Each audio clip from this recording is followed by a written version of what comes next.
Hey, so as you're aware, I put up a post yesterday, a letter to heaven, a letter to our Queen. And with current events going on in front of our eyes on the main stage, on our screens, into our homes, I thought, what would I say to the Queen if she was here today? What would I say to this longest reigning monarch in how words can't convey, but I'm going to try anyway. Then I put that post up and thought, is it weird to write a letter to heaven? But you know what? It's just a reflection. It's a reflection of what she gave, but also what we feel and see current day in how if she were here, I believe she would help them find a way. So I'm going to continue. I'm going to go through anyway. A letter to a queen, the one who was rarely touched but always seen. We miss you so much, and so do they, for life hasn't been the same since you had to go away. I wish you were here to guide them, for your years at the helm I feel would help them see it so clear. A young woman you were when you received the call. Your world ended for the news he was gone. Whilst in the first country of your Commonwealth tour, no longer to be called Lillibut in a sweet way, in which only a dad would say.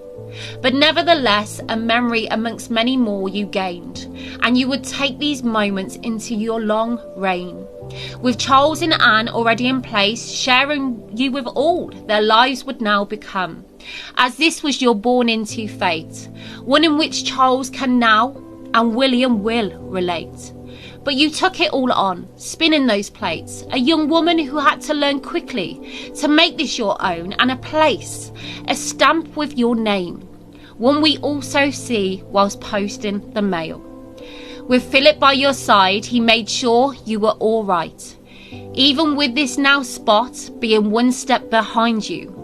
A life of service and dedication you gave, even carrying that through to your final days. When we watch you looking so tired and frail, whilst weathering the storm when it all becomes strained, you always seem to maintain. But then that's maybe down to that motto, never complain and never explain. Your staple, in how we watch you no matter your pain. You would show up anyway, for this was your duty in which you gained such honour.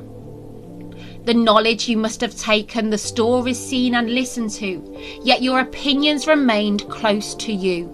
And if the palace walls could talk, I'm sure they would make a pound or two. Now, of course, those pounds carry your firstborn and his profile, as he has the mammoth task of walking in your shoes.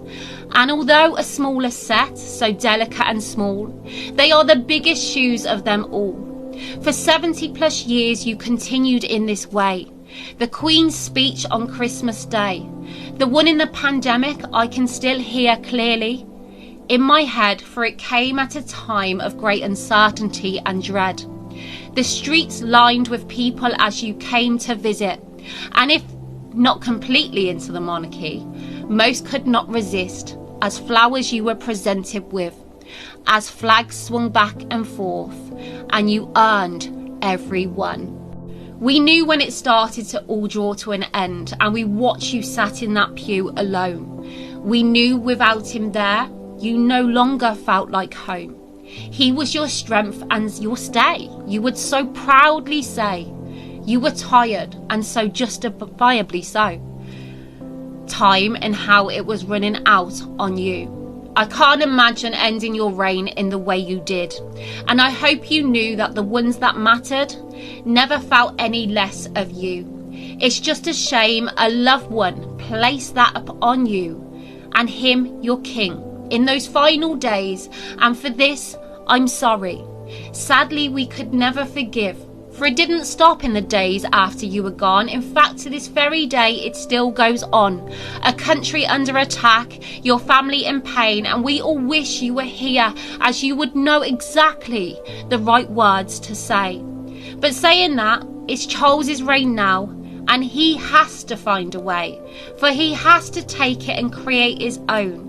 Although his health has taken a massive hit, I do hope the memories you left him will carry him through. I hope that he finds the resolve in all he has no choice but to do.